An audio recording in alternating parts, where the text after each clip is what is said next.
Y bueno, aquellos que la semana pasada anduvieron de pinta, les cuento que vimos 3 mensajes especiales diferentes.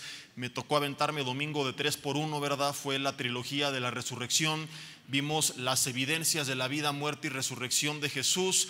Vimos el impacto que causó la resurrección en diferentes personas y cómo la transformación histórica de una comunidad comprobable de más de 10,000 judíos es de los mayores testimonios fidedignos que ese hombre tuvo que haberse levantado de entre los muertos. Desde el punto de vista histórico, no hay otra explicación a por qué esta comunidad tuvo una transformación tan radical.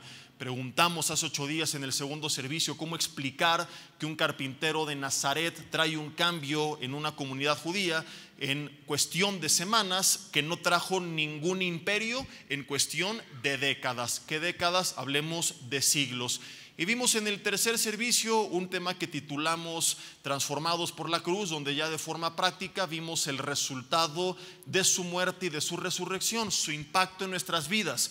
Básicamente vimos las diferentes doctrinas de la salvación, pero explicadas de una forma práctica, porque hay gente que es tristísimo que sepa explicar en un examen teológico todas las doctrinas, pero que no sabe aplicarlas a su vida. Y de nada sirve que sepas definir la justificación si sigues viviendo con culpa, con vergüenza, mirando hacia el pasado. Así que les recomiendo mucho a aquellos que solamente escucharon uno de los mensajes o ninguno, que los busquen en nuestras redes, en la página de YouTube de la iglesia, en la página de Facebook de un servidor. Ahí los pueden encontrar. Estaré compartiendo esta semana en nuestro jueves de Romanos en vivo, las próximas 2 semanas un par de temas especiales donde demostraremos con argumentos históricos que Jesús no fue, como algunos dicen, un robo o una piratería, ¿verdad? Un plagio de religiones esotéricas más antiguas. Y hoy quiero, en este domingo que le llamamos domingo de, ya no de Semana Santa, sino de Pascua, ¿verdad?, continuar hablando un poquito acerca de los efectos de forma práctica de la resurrección de Jesús, y continuaremos con esta línea de enseñanzas, haciendo un paréntesis en nuestra serie de Dunamis, una iglesia con poder. Y quiero compartir un tema especial que he titulado La vida en Adán versus la vida en Jesús. Y veremos lo que la Biblia dice acerca de lo que nosotros heredamos de Adán por causa del pecado, y cómo muchos, a pesar de haber venido a Cristo, siguen viviendo, identificándose con Adán, y cómo eso tiene que cambiar, porque ahora ya nosotros tenemos que identificarnos no con la herencia que recibimos de Adán, sino con la herencia que recibimos de Jesús. Parte de lo que vimos en la serie de Dunamis, una iglesia con poder, es que nosotros somos herederos y coherederos. Pero mucha gente enfatiza esto únicamente hasta la eternidad. Dice, ya en la eternidad, ¿verdad?, heredaré las bendiciones de Dios, las promesas de Dios, el reino de los cielos. Pero no, desde esta vida nosotros tenemos que comenzar a vivir la vida en Cristo. Efesios dice que ya estamos sentados con Él. Efesios 1 y 2 vale la pena que lo lean en casa, que lo mediten, en lugares celestiales, y tenemos que ocupar esa posición que nos libra de culpa, de vergüenza y de tantas cosas que vimos la semana pasada y que continuaremos aprendiendo. Vamos a ver primero las malas noticias y su aplicación práctica a nuestro día a día, y luego cómo la Biblia dice que esto viene a deshacerse con el postrer Adán, que es Cristo Jesús y su obra en la cruz del Calvario. Romanos capítulo 5 versículo 12 dice: por tanto, como el pecado entró en el mundo, ¿por quién? Por un hombre. Ahora, ¿quién fue la primera persona que comió el fruto prohibido? La primera persona fue Eva, una mujer. Pero la Biblia dice que el pecado entró por un hombre. Ahora, ¿qué significa esto, varones? Es la evidencia bíblica de que no importa lo que hagas, lo que digas, tú siempre vas a tener la culpa. La mujer siempre tiene la razón, ¿verdad? Y bueno, ya hablando en serio, la responsabilidad fue dada a Adán. Adán era el encargado. De hecho, la orden de no comer del árbol prohibido no fue dada a Eva, fue dada a Adán, y Adán se la transmitió a su esposa. Y hay muchas razones, y podríamos aquí armar un debate teológico de por qué se le adjudica al hombre, ¿verdad? Pero vamos a continuar leyendo para enfocarnos en lo que me interesa que aprendamos, que es lo que la Biblia dice que vino al mundo por causa del pecado de Adán. Dice que el pecado entró, ojo con esto, en el mundo. Fíjate los términos: el pecado entró en el mundo por un hombre. No dice que comenzó a existir el pecado, sino que entró. Es decir, él no estaba presente en la creación, no era parte de la creación, y entra a la creación por un hombre. Y por el pecado la muerte, dice, así la muerte pasó a todos los hombres.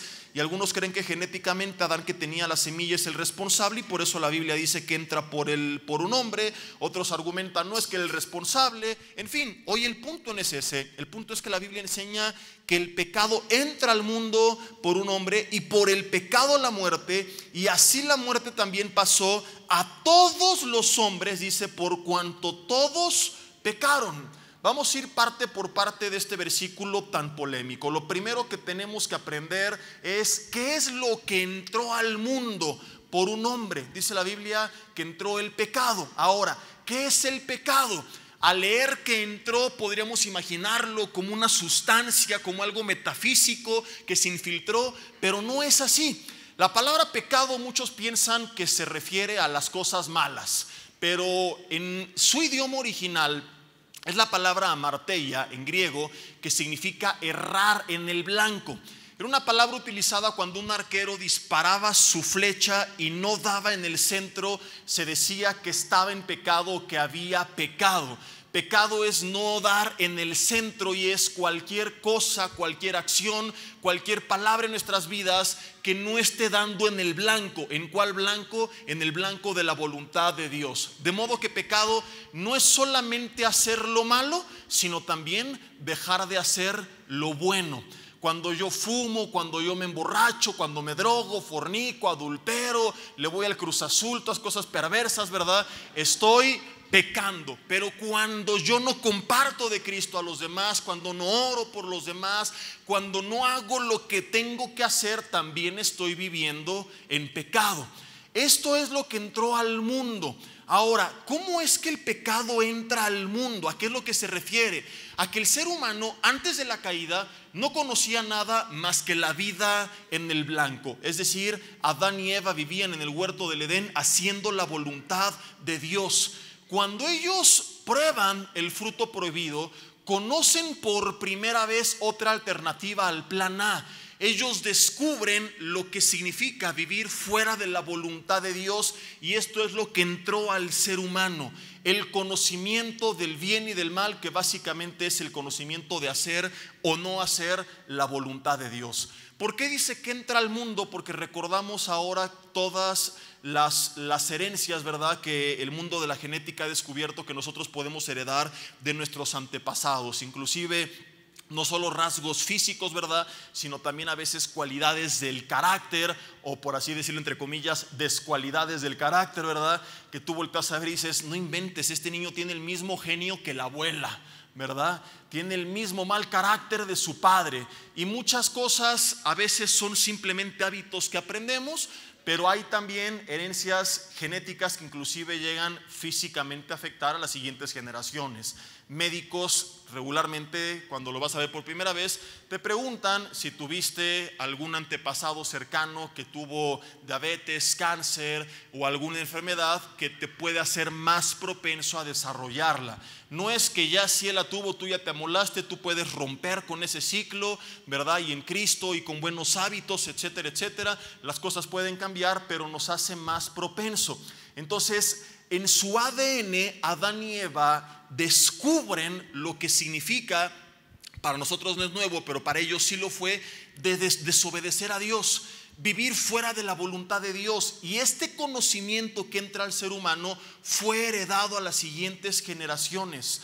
Ellos ahora no nacen en un huerto donde solamente había un plan A, sino que ya vemos a Dios desde el Antiguo Testamento diciéndole a su pueblo: pongo delante de ti el camino del bien y el camino del mal. Escoge, pues Dios nunca va a obligar a nadie, ¿verdad?, el camino del bien para que tengas bien y te vaya bien y tengas largura de años. Pero Dios nunca obligó a su pueblo, que dicho sea de paso, pues terminó eligiendo el plan B y trajo una serie de consecuencias. ¿Qué es lo que heredamos entonces por causa del pecado de Adán? La posibilidad, la capacidad, el conocimiento de rebelarnos ante el plan de Dios.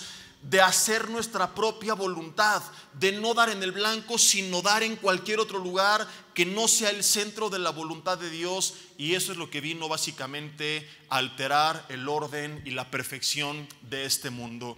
Es muy sencillo y lo voy a explicar. Si nosotros apagamos la luz, ¿cuál es el resultado? Oscuridad. La oscuridad en sí misma no es algo que se pueda ver, medir o estudiar, no es tangible. Podríamos en ese sentido decir que no existe. Simplemente el resultado de haber apagado la luz es la ausencia de la luz. El mal en su original, que viene de la palabra aval, porque la palabra maldad en el Antiguo Testamento, evil, significa mal, pero viene de aval, significa distorsión o alteración. Es nada más y nada menos que esto: alterar el plan original. Cuando nosotros alteramos el plan original es tan bueno, es tan perfecto, que cualquier cosa que no sea ese plan no puede ser bueno.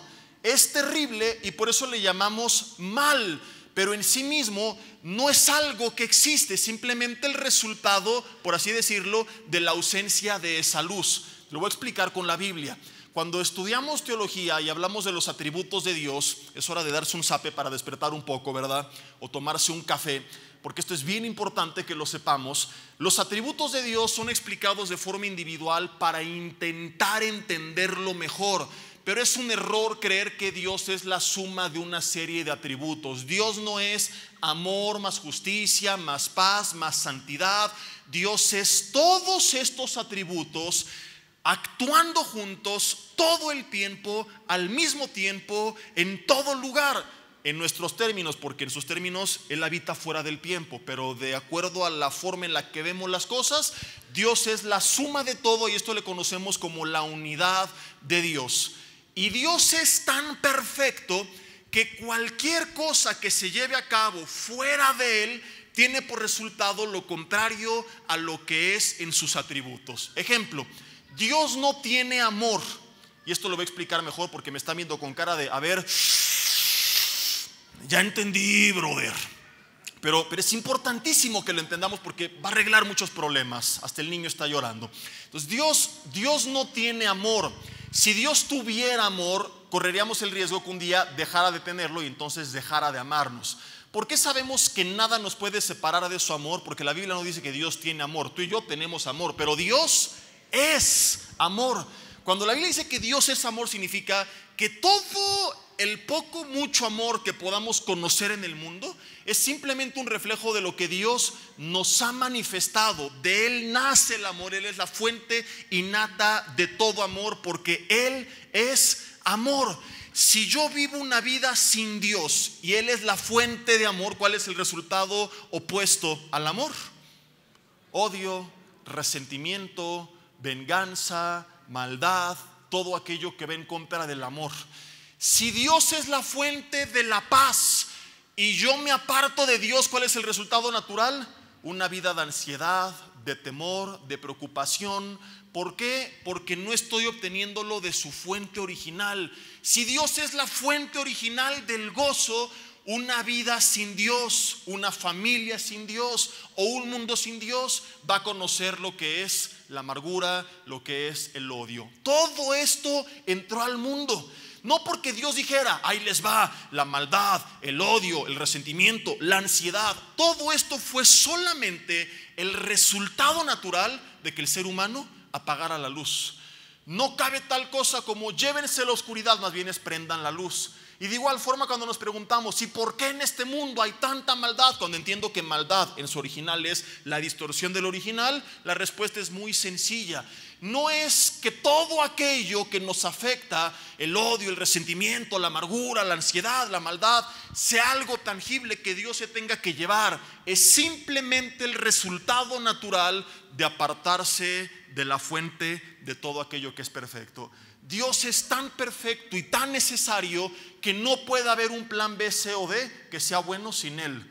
Todo aquello que no está dentro de su luz va a terminar siendo tinieblas. Ahora sí me explico mejor o no. Y esto es lo que entró al mundo. Entonces cuando alguien se pregunte ¿por qué Dios no se lleva la maldad? Bueno, porque tendría que acabar con todos nosotros que somos los que alteramos su plan original. Es muy sencillo, queremos un mundo perfecto. La pregunta es no por qué Dios no acaba con el mal, sino más bien cuando el ser humano va a rendirse delante de Dios. Porque entonces dejaremos de vivir identificados con Adán, por quien entró todo esto al mundo, y ahora identificados con Jesús, que viene nuevamente a traer luz a nuestras vidas y a decir que somos la luz del mundo y que somos herederos, y a darnos su espíritu, de quien viene amor, gozo, paz, paciencia, etcétera, etcétera, etcétera, etcétera. ¿Qué aprendemos de aquí de forma práctica? Además de saber todo lo que sucede y cómo entra al mundo, que al igual que el mundo se corrompió por causa de que el ser humano siguió un plan B, querido amigo, querida hermano, hermana que nos acompañas, no hay plan en tu vida, familia, salud, finanzas, fuera de Dios, que tenga un final feliz. Punto. Jesús fue claro y dijo: si permanecen en mí, Juan 15 del 1 al 5, van a llevar fruto, mucho fruto y más fruto. Pero separados de mí, versículo 5, nada pueden hacer. Hay gente que a lo mejor hoy puede levantar la mirada y con arrogancia decir: yo soy feliz sin Dios, estoy bien sin Él. Sí, te lo creo. La pregunta es: ¿hasta cuándo te va a durar?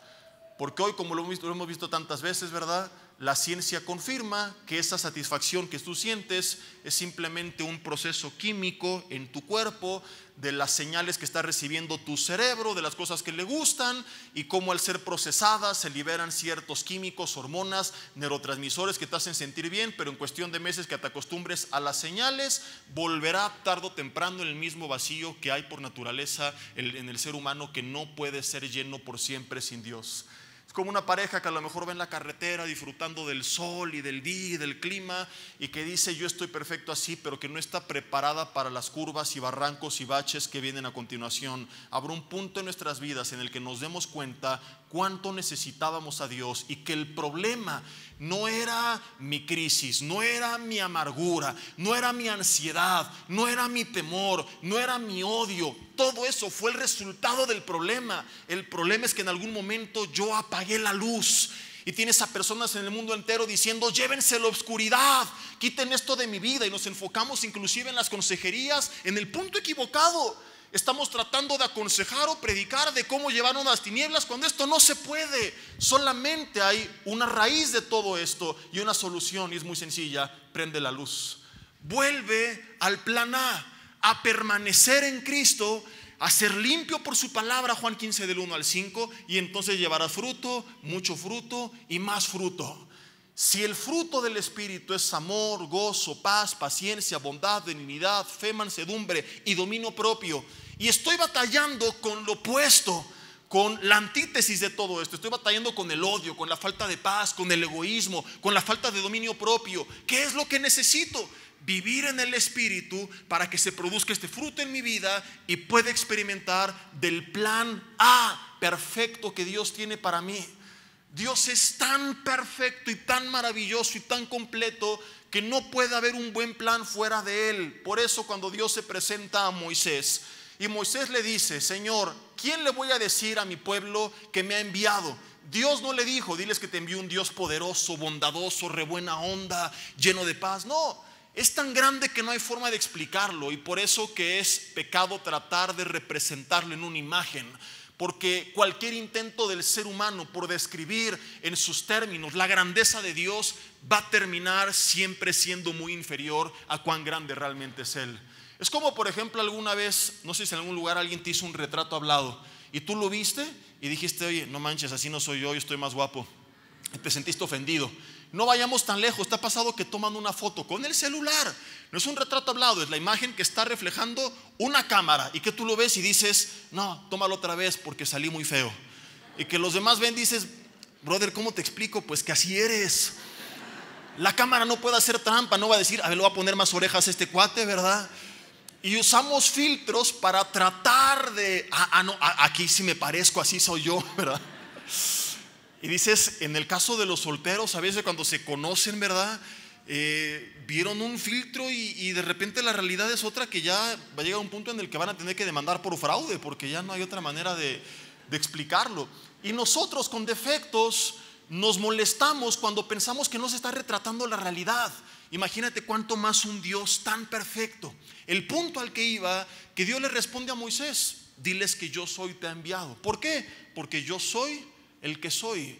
Porque la mejor forma de describirlo es esta: yo soy. Él es el gran yo soy. Es único, inigualable, indescriptible. Todo aquello que nace de Él es perfecto, pero es tan perfecto que todo aquello que está en Él, que está fuera de Él, va a ser imperfecto, porque va a tener por resultado lo contrario a lo que Él es. ¿Cuál es el gran problema de nuestras vidas? Que estamos viviendo vidas quizás religiosas.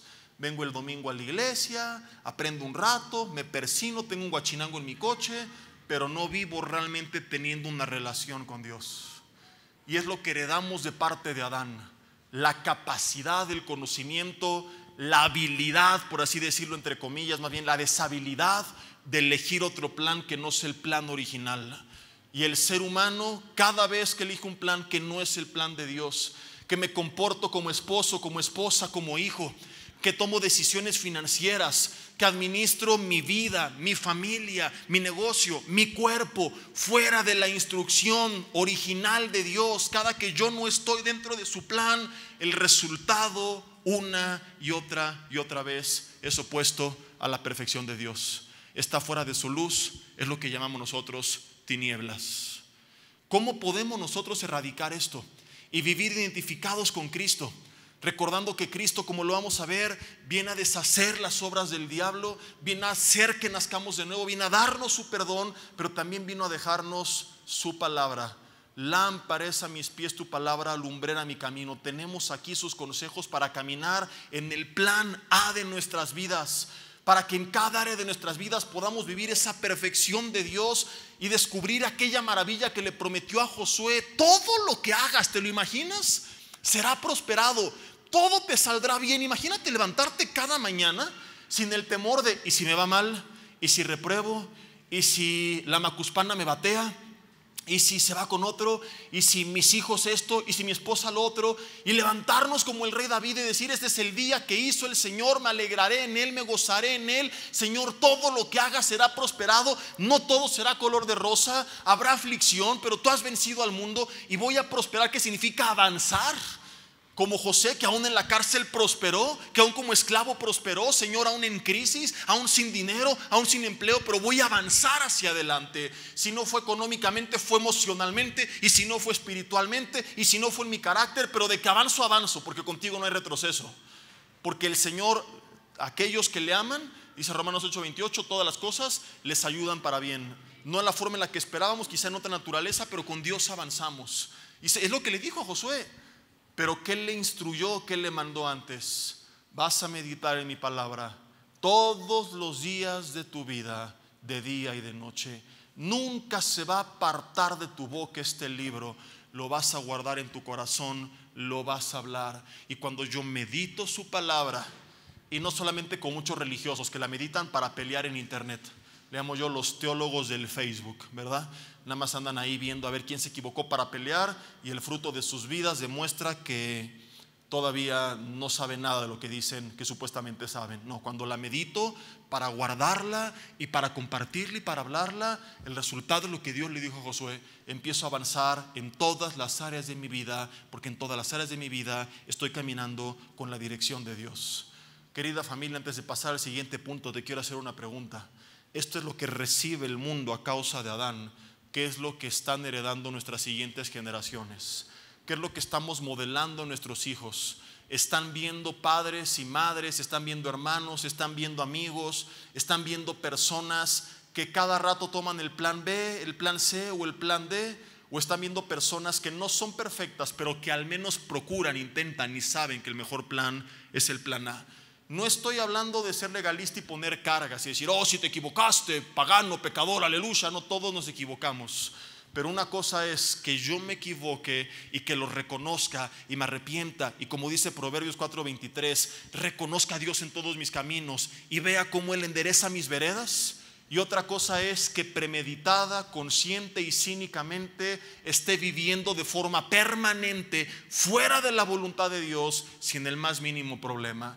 Dios no es parte de mi vida, Dios no está en mis decisiones, tomo decisiones importantes sin orar, sin consultar con Dios. ¿Qué es lo que van a heredar las siguientes generaciones? Lo mismo que recibimos de Adán, la capacidad, la deshabilidad de vivir fuera de la voluntad de Dios. Y no nos extrañemos, aquellos que nos rodean toman decisiones fuera de la voluntad de Dios, porque fue lo que aprendieron, porque fue lo que les modelamos, porque fue lo que les enseñamos. Y como ya lo expliqué, por la razón que lo expliqué, el resultado de eso no va a ser bueno. ¿Y por qué está mi descendencia en tinieblas? Bueno, quizá porque les enseñamos a caminar en tinieblas. Entra al mundo el pecado, entra al mundo la capacidad de vivir dentro de otro plan que no es el plan de Dios. Pero no solamente eso, sino que dice que por el pecado, regresamos a Romanos 5:12, entró también la muerte. Y si por el pecado la muerte, y dice que así la muerte pasó también ¿a quiénes? A todos los hombres, por cuanto todos pecaron. ¿A qué muerte se refiere? Son tres tipos de muerte, los explico rapidísimo. Número uno, la muerte espiritual, que es la separación inmediata de nuestro hombre interior de la presencia de Dios. Adán y Eva son echados fuera del huerto del Edén, son separados de Dios. Dice Efesios capítulo 2, versículos 1 y 2, si los quieres leer conmigo. Efesios capítulo 2, versículo 1, que Él nos dio vida cuando estábamos como muertos en nuestros delitos y pecados, en los cuales anduviste en otro tiempo siguiendo la corriente de este mundo, conforme al príncipe de la potestad del aire, el espíritu que ahora opera en los hijos de desobediencia, entre los cuales, versículo 3, también todos nosotros vivimos en otro tiempo en los deseos de nuestra carne, haciendo la voluntad de la carne y de los pensamientos, y éramos por naturaleza hijos de ira, lo mismo que los demás. Pero Dios, que es rico en misericordia, por su gran amor con que nos amó, aún estando nosotros muertos en pecados, nos dio vida juntamente con Cristo, y juntamente con Él nos resucitó, y asimismo nos hizo sentar en lugares celestiales. Esta tiene que ser nuestra nueva naturaleza. Esta tiene que ser parte de nuestra nueva identidad. Ya no vivir con la culpa, la condenación, la vergüenza, fuera de la voluntad de Dios, sino ahora dentro de la voluntad de Dios, porque no me identifico con Adán, sino con el postrer Adán, que veremos más adelante. Romanos dice, es Cristo que nos dio vida, vida en abundancia, vida en esta vida y vida eterna. Pero sin Cristo, ¿cuál era el estado del ser humano? Muerte espiritual, separados de Dios. Por eso hace rato dije, hay un vacío sin Cristo que nunca se va a llenar, porque es esta separación.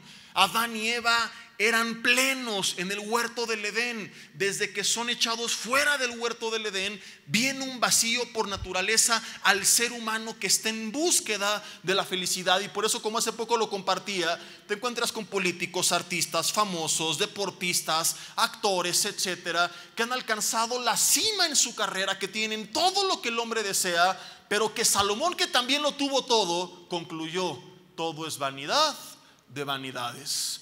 Pues como hoy hace rato te dije, confirma la ciencia, Eclesiastés 1:18, nunca se va a saciar el ojo de oír, de ver, y el oído de oír.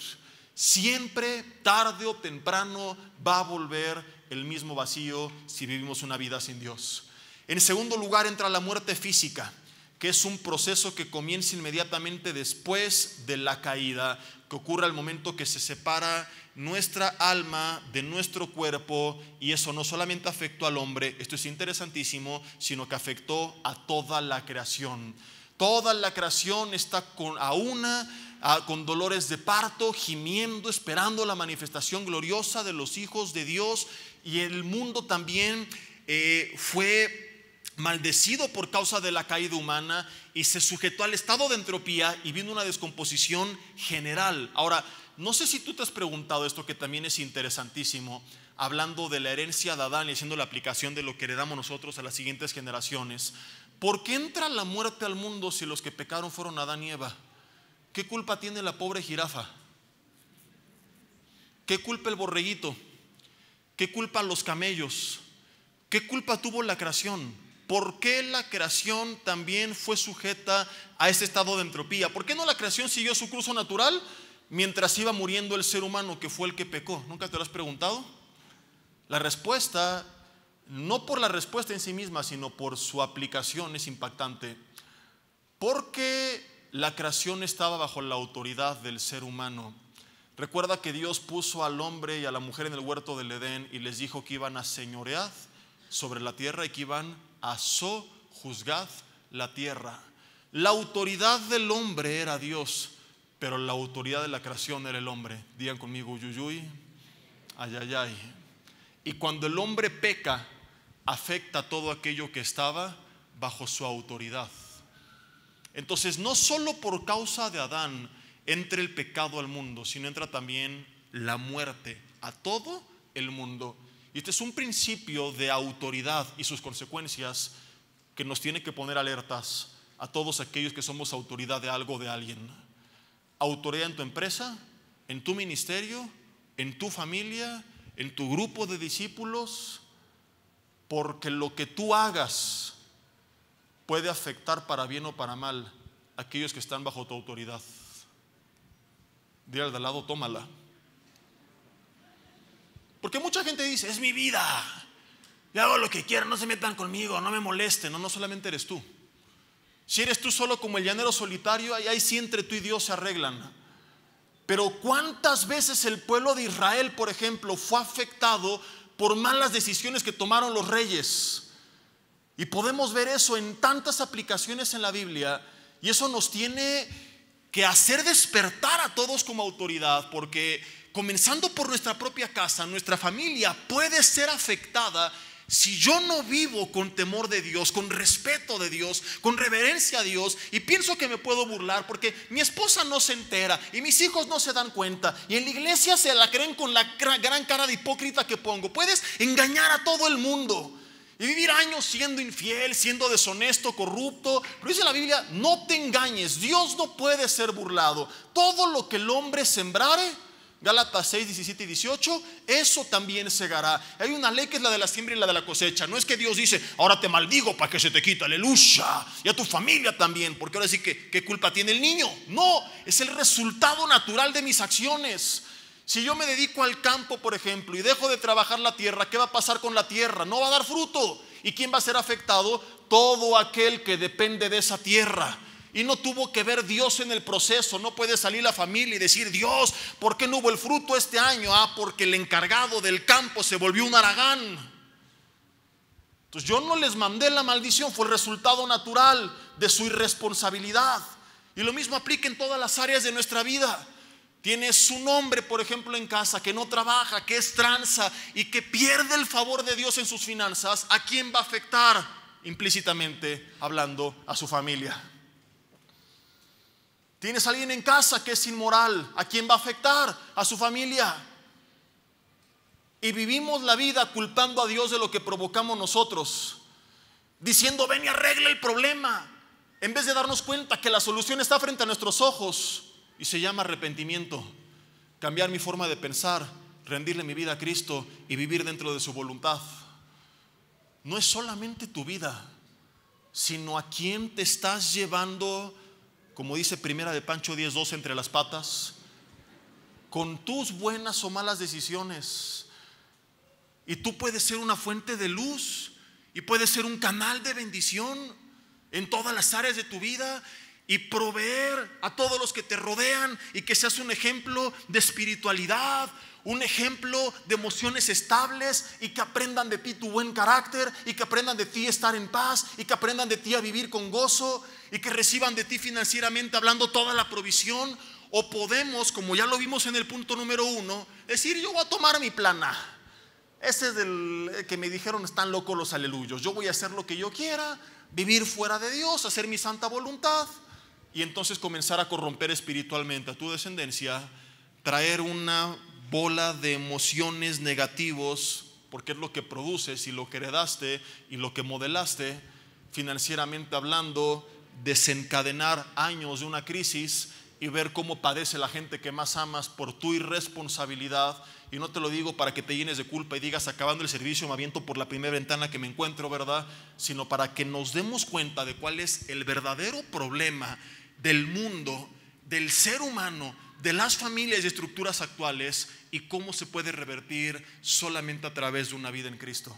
Por eso titulé el mensaje, ¿la vida en Adán o la vida en Cristo? Todo esto es muy crudo y hasta que ay, y algunos se enojaron y ya se quieren ir, ¿verdad? Dicen, ¿para qué vine hoy? Me hubiera seguido el puente hasta la próxima semana. Y no es para eso, sino para que nos demos cuenta del problema y podamos atenderlo de la forma correcta a través de una vida en Cristo. Porque como te decía, punto número 2, el pecado de la autoridad de una u otra forma va a afectar a aquellos que están bajo su responsabilidad, bajo su autoridad. Te encuentras en iglesias, por ejemplo, se corrompe quien está a cargo, empieza a corromper el mensaje, a predicar humanismo, a omitir la palabra arrepentimiento. Y ¿sabes qué dice Jeremías 23? Hablando de falsos profetas que alimentaban con vanas esperanzas. Dice, si ellos hubieran estado en el secreto de Jehová, habrían hecho oír mi palabra y mi voz a mi pueblo, y el pueblo se hubiera vuelto de su mal camino y de sus obras. O sea, de una nación entera que fue desviada por lo que les hablaron. Y claro, no es que eran víctimas, ¿verdad? Ellos también tenían acceso a la palabra y podían haberse arrepentido, pero era como un autoengaño comunal, en el cual unos felices escuchando un mensaje totalmente diluido, y la autoridad siendo responsable de que no salieran de ese estado, alterando la palabra original. En tercer lugar entra la muerte eterna, que es lo que conocemos como la muerte segunda, cuando nuestro hombre interior es eternamente separado de Dios en el infierno, el cual es real, dicho sea de paso. Ahora hay gente que he escuchado que dice, oye, qué injusto Dios que me castiga por el pecado de Adán. Un día leí en alguna publicación a alguien peleándose casi con Dios. ¿Y yo qué culpa tengo de lo que hizo Adán y de lo que hizo Eva? Bueno, te lo voy a poner así de fácil. Si Adán no hubiera pecado, ¿qué hubiera pasado contigo? ¿Serías salvo porque hasta el día de hoy tú no has pecado? Levanten la mano, ¿quién puede decir si yo nunca he pecado? Arriba las manos los soberbios. ¿No hay nadie? ¿No? Gloria a Dios, ¿verdad? Entonces, aunque Adán no fuera parte de la ecuación, todos de todas formas hemos pecado. La libertad de elegir entre el bien y el mal nos hubiera sido dada a nosotros de todas formas, porque estuvo ahí desde el huerto del Edén. Y esa libertad de decisión fue parte de la perfección en la creación de Dios. ¿Y por qué Dios permitió la entrada del mal? Porque lo opuesto hubiera sido crear un mundo sin esa libertad, lo cual sería peor, porque hablaríamos de un Dios manipulador. Entonces hablaríamos de una creación sin libertad, y sin libertad no conoceríamos el amor verdadero. ¿Sí me explico? Entonces parte de la perfección es la libertad. Y hay teólogos, sobre todo aquellos grandes apologistas en la historia del cristianismo, que dicen que la imperfección surgió de la perfección. Y bueno, si habláramos de Dios y la existencia del mal, podría meditar un poco más en cosas bien interesantes, por qué lo sigue permitiendo, cuál es su propósito de cara a la eternidad, etcétera, pero no quiero enfocarme en esto. El punto es si Adán no hubiera pecado, la libertad hubiera seguido existiendo para ti y para mí, y la pregunta es, ¿cómo has utilizado tú esa libertad? Ya estando en Cristo. Porque estamos en una posición similar entonces a la de Adán en el huerto del Edén.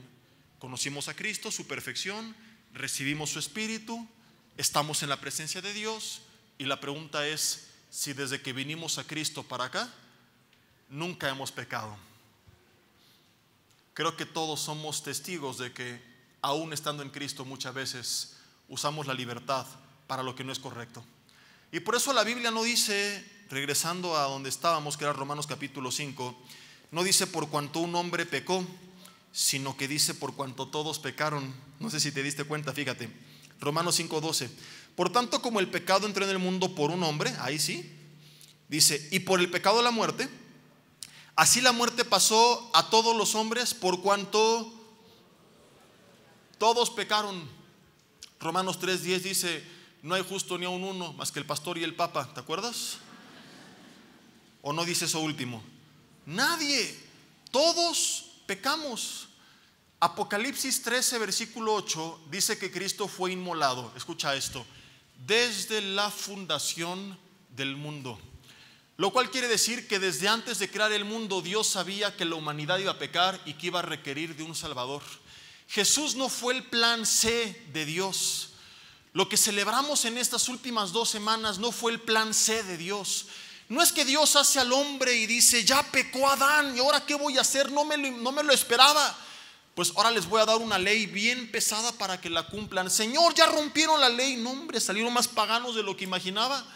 Y ahora pues ni modo, los destruyo o que alguien pague por sus pecados. Y mucha gente imagina como si el Padre, el Hijo, el Espíritu Santo se hubieran echado un volado en el cielo. Jesús, perdiste, ni modo, te toca morir por ellos en la cruz. Plan C, a ver si este funciona. No, Jesús siempre fue el plan A. ¿Por qué Dios nos da la ley? Dice Gálatas, porque es nuestro ayo, porque nos lleva a Cristo. Porque nos muestra que somos incapaces de cumplir con su ley, que somos pecadores, que necesitamos de un Salvador.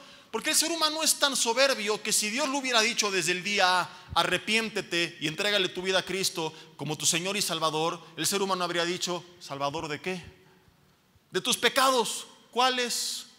Entonces el ser humano primero tiene que estar plenamente consciente de que ante los ojos de Dios era imperfecto y era pecador, que estaba en problemas serios con la autoridad y requería por tanto de un abogado y de un Salvador que intercediera delante del juez a favor de su causa.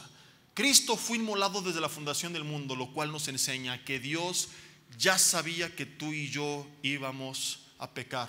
Ahora esto es maravilloso. Aún sabiéndolo, decidió pagar por nosotros en la cruz del Calvario. Aún sabiendo lo que íbamos a hacer.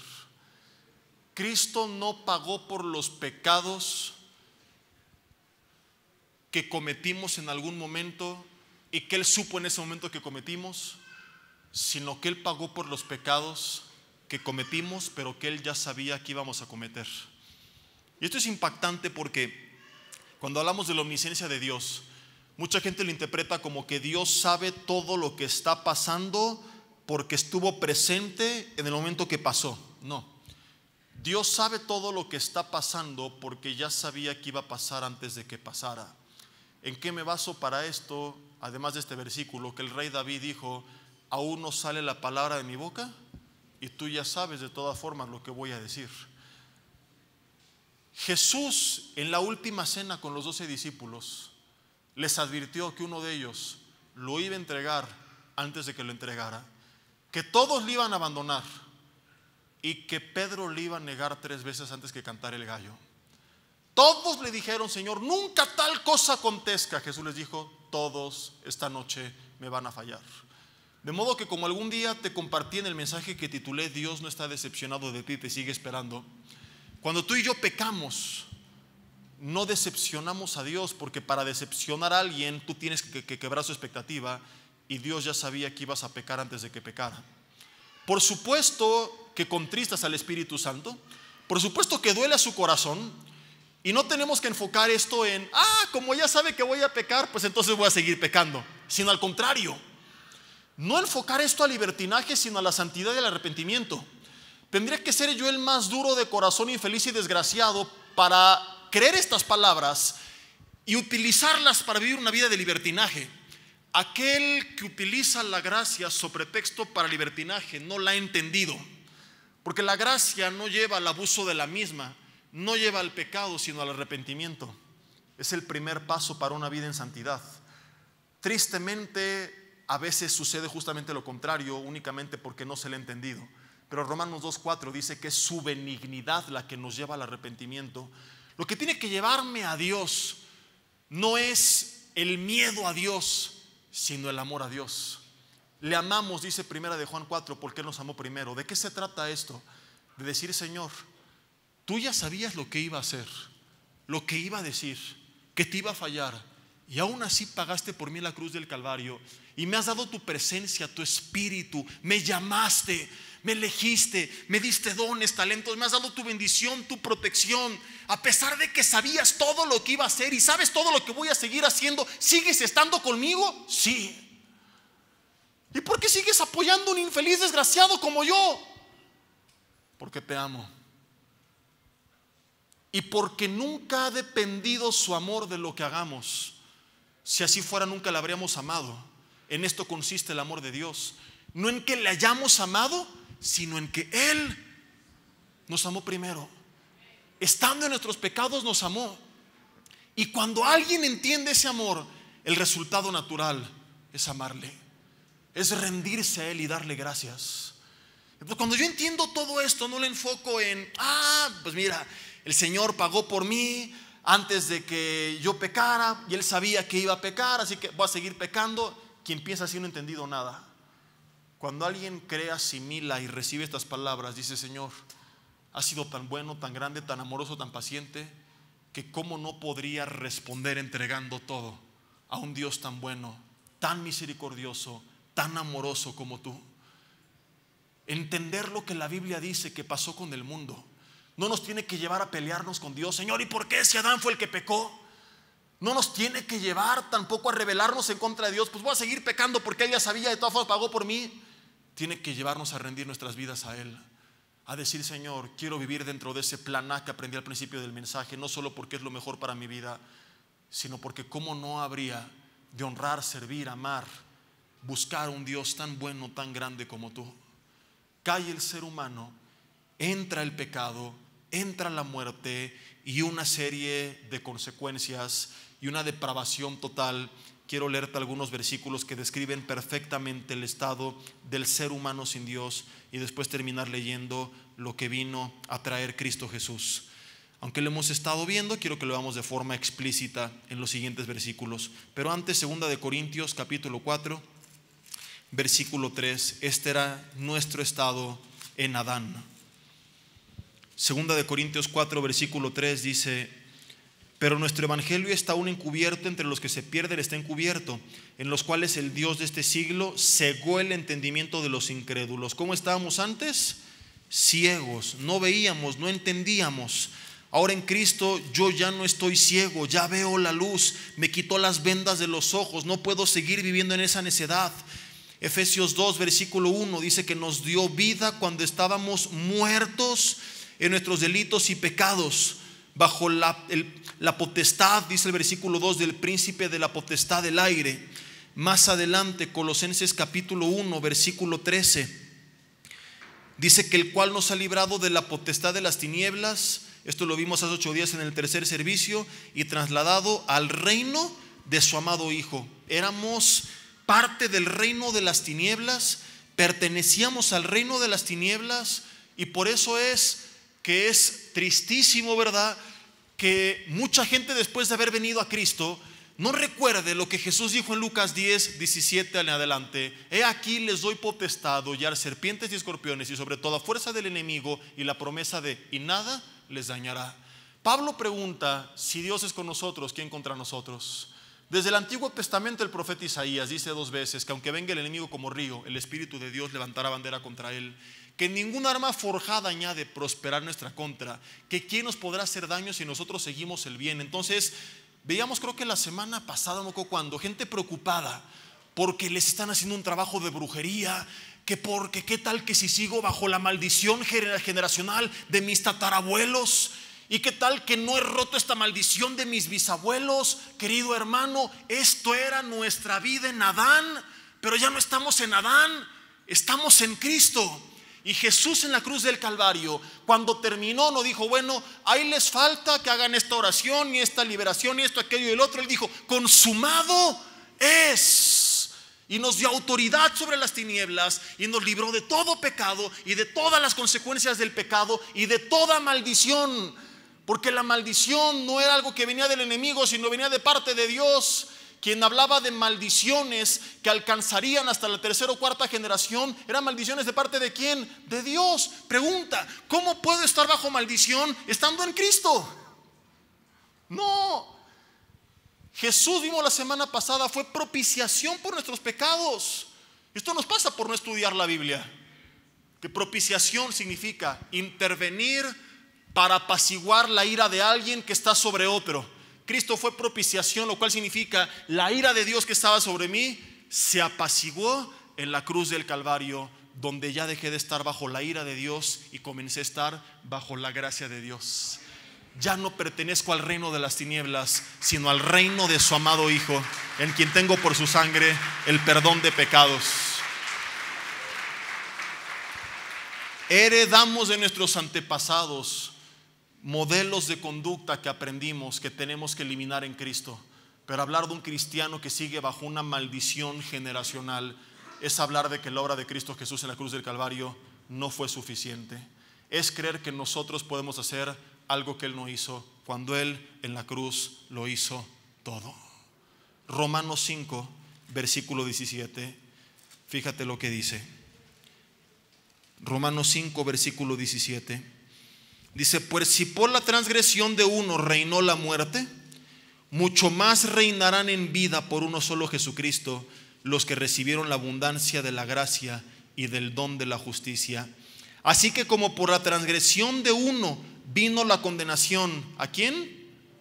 A todos los hombres. De la misma manera, por la justicia de uno vino a todos los hombres la justificación de vida.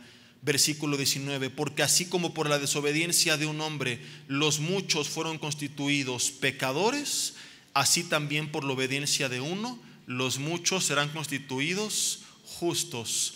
Pero la ley se introdujo para que el pecado abundase, para revelar al pecado, para enseñarnos que estábamos en pecado. Mas cuando el pecado abundó, sobreabundó la gracia, para que así como el pecado reinó para muerte, así también la gracia reine por la justicia para vida eterna mediante Jesucristo, Señor nuestro. Esta es nuestra nueva naturaleza. Ya no estamos muertos, estamos vivos, porque ya no estamos bajo la herencia de Adán, estamos bajo la herencia de Cristo Jesús, que venció a la muerte y al pecado hace 2000 años en la cruz del Calvario. Ahí despojó a los principados y potestades, ahí los exhibió, ahí les quitó toda autoridad, ahí nos dio libertad, ahí nos dio vida eterna y lo más importante, una nueva herencia. ¿Qué dijo Pablo a sus discípulos? Sean imitadores de mí, así como yo de Cristo. Hablamos básicamente de dos cosas que entran al mundo por causa del pecado de Adán, que fue el pecado, capacidad de vivir fuera de la voluntad de Dios, y vivimos durante años imitando el modelo de vida de Adán, eligiendo el fruto prohibido, y entra la muerte. Cristo Jesús viene a traer remedio a los dos problemas más grandes del mundo: a traer vida y vida eterna, vida en la eternidad y vida en esta vida, a volver a unir nuestro espíritu con Dios, a librarnos de la condenación eterna. Y no podemos regresar el tiempo y solamente haber escuchado de un plan A, pero sí podemos hoy saber que no hay nada mejor que el plan A, y tenemos ahora un nuevo modelo de Adán a seguir, que es el postrer Adán, es Cristo Jesús, que nos viene a enseñar que ahora qué rollo con esto. Si van a poner que esté bonito, si no está, que era de Paquita la del barrio, que está ahí medio raro, que viene a enseñarnos una nueva forma de vida, que viene a decir: ahora imítenme a mí. Ahora tenemos nosotros la revelación de toda esta verdad. Ahora nosotros conocemos sí el plan A y también el plan B. Desafortunadamente sigue en nuestro ADN la posibilidad de elegir otro camino, pero ahora a través de la revelación de Jesús sabemos que ese camino no vale la pena, que ese camino no trae vida, que ese camino trae muerte y trae destrucción. Y por eso Jesús dijo: el enemigo viene a matar, a robar y a destruir. Estos son los efectos del pecado. Pero no dijo: pues brothers, ya se amolaron, ya ni modo, por culpa de Adán, a vivir en el plan B. No, dijo: más yo vine a que tengan vida y vida en abundancia. Podemos vivir una vida en abundancia ahora en Cristo Jesús. Mi hermano, ya no sigas viviendo en Adán, ahora vive plantado en Cristo y modela esta nueva forma de vida a las siguientes generaciones. Termino con esto. Desde Génesis 3:15, Dios le dijo a Satanás: pondré enemistad entre ti y la mujer, y entre tu simiente y la simiente suya. Esta te herirá en la cabeza y tú le herirás en el calcañar. Dios habla de la simiente de Eva, que es Jesús. ¿Y por qué dice que lo heriría en la cabeza? Porque lo hirió con una herida mortal cuando le venció hace 2000 años en la cruz del Calvario. ¿Qué significa esto? Que todo el esfuerzo de Satanás por contaminar a la creación en el huerto del Edén, por separarnos de Dios, por meter el pecado al mundo, por todo lo que iba a pasar, no sirvió de absolutamente nada para aquellos que estamos en Cristo, porque por la obra de Cristo Jesús fuimos limpios del pecado, fuimos perdonados del pecado, fuimos librados de la muerte eterna. Aquel velo que impedía la entrada al lugar santísimo, representación de que estábamos separados espiritualmente de Dios, fue rasgado de arriba abajo cuando Cristo Jesús murió en la cruz del Calvario, lo cual significa que como en el huerto del Edén, otra vez tenemos acceso para habitar confiadamente en la presencia de Dios. De hecho, la presencia de Dios habita por la fe en nuestros corazones. Ya no estás separado de Dios, ya no estás muerto y ya no estás sin una brújula para saber a dónde ir. Ahora en Cristo tienes su presencia, tienes vida y tienes dirección, para con la dirección tener bendición. Si hay algo en tu vida que tienes que corregir, este es el momento adecuado. Si hace rato Dios confrontó tu corazón y reconoces que hay cosas en tu vida que han sido parte del plan B, del plan C, del plan D, no es para salir de aquí y aventarte por la ventana, es para hoy ponerte en orden delante de Dios y descubrir cómo Él todavía sigue enderezando nuestras veredas. Cierra tus ojos ahí en tu lugar y dile: Dios, gracias, porque en la cruz del Calvario hace 2000 años tú viniste a cambiarlo todo. Dios, te pedimos perdón por nuestros pecados. Límpianos con la sangre de Cristo Jesús derramada en aquella cruz y danos tu perdón y el regalo de la vida eterna. Dile: Dios, recibo este perdón, recibo la justicia que tú me das y creo en toda la obra de salvación que va implícita. Salgo de este lugar sin temor a lo que pueda hacerme el reino de las tinieblas, sino más bien con reverencia de tu reino, sabiendo que separado de ti, ahí sí me meto en problemas porque estoy totalmente desamparado, pero con la convicción de que si tú estás conmigo, ¿quién contra mí? Y de que no temeré mal alguno. Que en el mundo tendré aflicción, pero tú dijiste: confiad, yo he vencido al mundo. Quiero tener esa confianza, esa convicción y vivir esa vida en victoria, libre de culpa, de vergüenza, de condenación. Dile: Señor, perdóname si he vivido eligiendo vez tras vez el plan B, el plan C, el plan D. No quiero otro plan que no sea el plan A. Eres tan perfecto, Señor, que hoy me queda claro que no hay nada bueno lejos de ti. Que tantas cosas en mi vida que yo pensaba que eran el problema, hoy tú me muestras son solamente el resultado del problema real. El problema real es el día que creí que podía apartarme de ti, apagar la luz y seguir caminando con resultados positivos. Hoy me retracto de esa posición tan arrogante y reconozco cuánto te necesito y me vuelvo a ti, Señor. No me preocuparé de los problemas a mi alrededor, me ocuparé de caminar en tu voluntad y entonces sonreiré sabiendo que aún las adversidades obrarán para mi bien. Dile: Señor, renuncio a seguir viviendo bajo esta herencia de Adán y me quiero identificar y caminar ahora con la herencia de Jesús. Quiero que seas tú mi modelo a seguir. Quiero vivir esa vida abundante que tienes para mí. Quiero volver a tu presencia. Dile: gracias porque esto es posible, porque tú hace 2000 años moriste en la cruz del Calvario, de modo que si alguno está en Cristo, dice la Biblia, nueva criatura es. Las cosas viejas pasaron, y dile: yo lo creo, todas de hoy en adelante son hechas nuevas.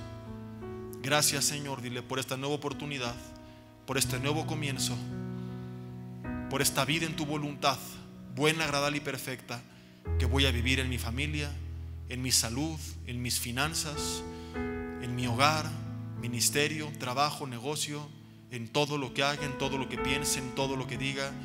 Yo quiero dar en el blanco y descubrir la perfección y la bendición que hay de una vida en Cristo. Dios, que así sea hecho, te lo pedimos en el nombre de Jesús. Amén y amén.